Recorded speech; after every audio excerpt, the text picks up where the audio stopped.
Unit teaching centre में आपका स्वागत है।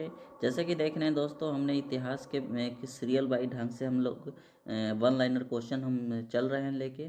तो आज हम पढ़ रहे हैं प्राचीन इतिहास टू वैदिक काल। ठीक है दोस्तों, इसी तरह से हम आगे बढ़ते रहेंगे, एक बुक को कंप्लीट करेंगे ताकि आपका एग्ज़ाम आने वाला है और आप सफलतापूर्वक अच्छी से एग्ज़ाम दे सकें। ठीक है दोस्तों, आगे बढ़ते हैं बिना देरी किए हुए। पहला क्वेश्चन है, आर्य पूर्व आर्यों के साथ अपने संघर्षों में सफल हुए क्यों सफल हुए? तो दोस्तों आंसर क्या है, वे घोड़ों द्वारा संचालित रथों का प्रयोग करते थे। पहले क्या करते थे, एक दूसरे इधर उधर जाने में घोड़े का ही प्रयोग करते थे। 2 नंबर क्वेश्चन है दोस्तों, आर्य जनजातियों की सबसे प्रारंभिक बस्तियां कहाँ पर थी? तो सप्त सिंधु पर थी। ठीक है दोस्तों, आगे बढ़ते हैं। भारत में वैदिक सभ्यता किस नदी के किनारे फली फूली है? तो सरस्वती नदी के किनारे विकसित हुई है। ठीक है दोस्तों, 4 नंबर क्वेश्चन है, वैदिक युग में एक चरण में राजा को गोपति कहा जाता था, जिसका अर्थ क्या है दोस्तों? गोपति का मतलब होता है मवेशियों का स्वामी। मवेशियों का क्या होता था?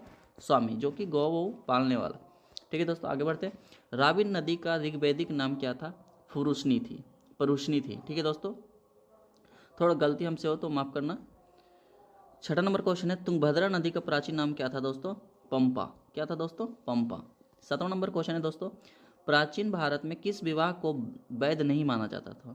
किसको दोस्तों? ऑप्शन भी दिया है, देव विवाह, अर्ष विवाह, गंधर्व विवाह और ब्रह्म विवाह। कौन सा है दोस्तों? गंधर्व विवाह को नहीं माना जाता।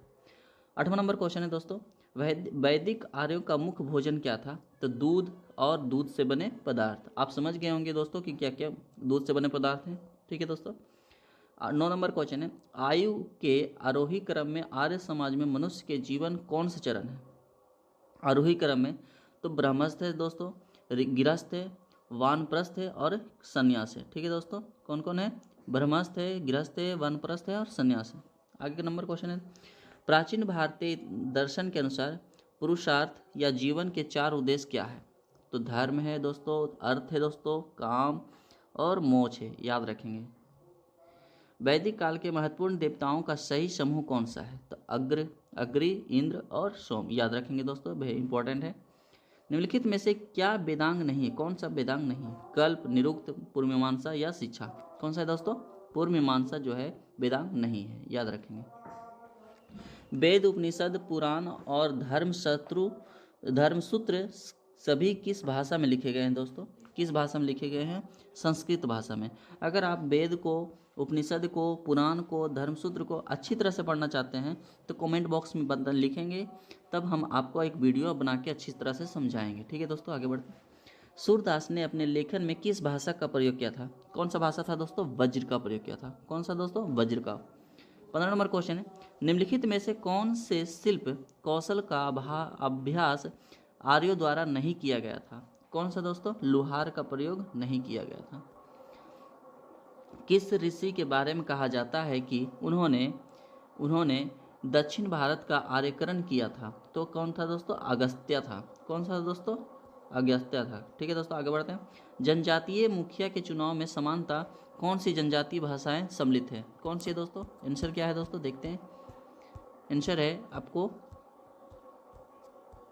ठीक है दोस्तों, समिति। क्या है दोस्तों? समिति, याद रखेंगे दोस्तों।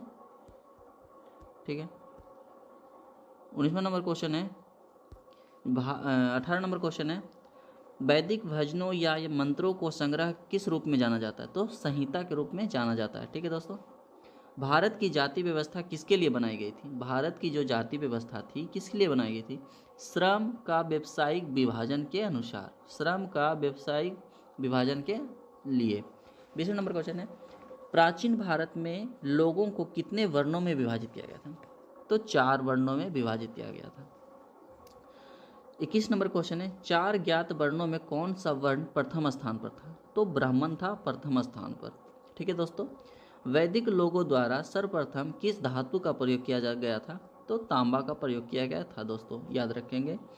वैदिक काल के लोगों को इनमें से कौन सी फसल की जानकारी नहीं थी? तो दोस्तों जौ की थी, गेहूं की थी, चावल की थी, लेकिन तंबाकू की दोस्तों इनकी जानकारी नहीं थी।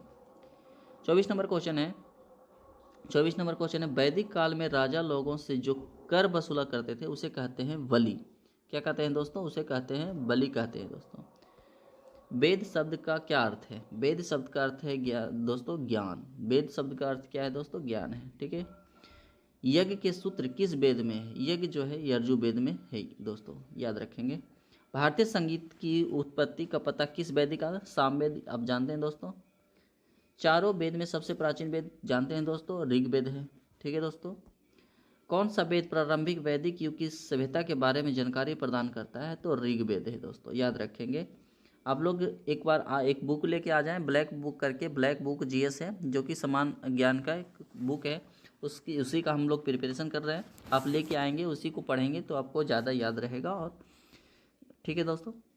रुद्र शब्द का प्रारंभिक स्रोत किस वेद को कहा जाता है? ऋग्वेद को कहा जाता है। ऋग्वेद के सबसे प्रमुख देवता कौन थे दोस्तों? जानते हैं हम लोग, इंद्र थे। कौन थे दोस्तों? इंद्र थे। ऋग्वेद का कौन सा मंडल पूरी तरह से सोम को समर्पित है? तो नौवां मंडल था दोस्तों। कौन सा था दोस्तों? नौवां मंडल है।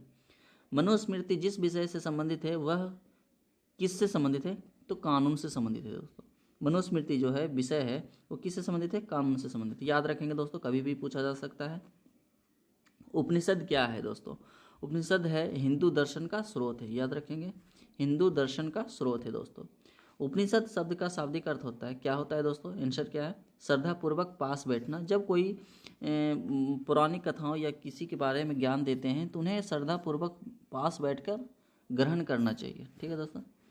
36 नंबर क्वेश्चन, सत्यमेव जयते शब्द किस उपनिषद से लिया गया है दोस्तों? किससे लिया गया? मुंडकोपनिषद से। मुंडकोपनिषद से। ठीक है दोस्तों, आगे बढ़ते हैं। वैदिक गणित का सबसे महत्वपूर्ण पाठ क्या है? कौन सा है दोस्तों? सुलभ सूत्र। सुलभ सूत्र। सुलभ सूत्र है दोस्तों, याद रखेंगे। सुलभ सूत्र है। किसको वेदांत भी कहा जाता है? तो उपनिषद को ही दोस्तों वेदांत भी कहा जाता है। वेदांकों की कुल संख्या कितनी है? वेदांग कितने हैं दोस्तों? 6। याद रखेंगे, इंपॉर्टेंट है, VVI है।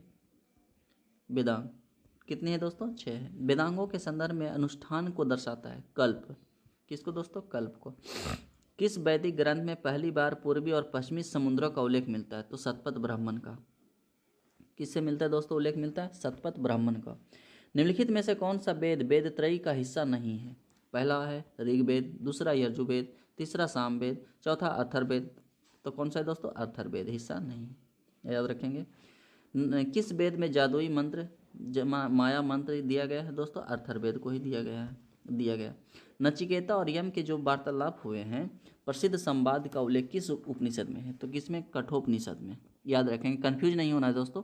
एक है मुंडकोपनिषद, एक है कठोपनिषद। कठोपनिषद है जो कि नचिकेता यम है। मुंडकोपनिषद से लिया गया है जो कि वो सत्यमेव जयते लिया गया है दोस्तों, याद रखेंगे, कन्फ्यूजन नहीं करेंगे। हिंदू पौराणिक कथाओं के संदर्भ में निम्नलिखित में से कौन सा भगवान विष्णु के 10 अवतारों का हिस्सा नहीं है? ऑप्शन क्या है दोस्तों? गरुड़, कूर्म, वराह या मत्स्य। कौन सा है दोस्तों? गरुड़। वैशेषिक दर्शन के प्रतिपादक कौन है दोस्तों? कनाद। कौन है दोस्तों? कनाद है, याद रखेंगे दोस्तों। तोल्कापियर भाषा के लिए एक प्रसिद्ध प्राचीन व्याकरण तमिल है। ठीक है दोस्तों। सांख्य दर्शन स्कूल की स्थापना द्वारा की गई थी, किसके द्वारा? कपिल के द्वारा। ठीक है दोस्तों। काम सूत्र मूल रूप से 3री शताब्दी में भारतीय कृषि द्वारा संकलित किया गया था, जो उत्तरी भारत में रहते थे। कौन रहते थे दोस्तों? वात्स्यायन। ठीक है दोस्तों, हमारा सेशन समाप्त हुआ। तो ऐसे ही धीरे धीरे हम लोग आगे बढ़ते रहेंगे। आप लोग रिवीजन करते रहें, याद रहेगा। एग्ज़ाम भी पास आ रहे हैं। तो अच्छा लगे तो कमेंट करें, शेयर करें, लाइक करें, बेल आइकन को दबाएं ताकि आने वाले वीडियो आपको मिलता रहे। और अगर अच्छा नहीं लगा हो तो कमेंट बॉक्स में लिखें, कारण बताएं। ठीक है दोस्तों, गुड बाय।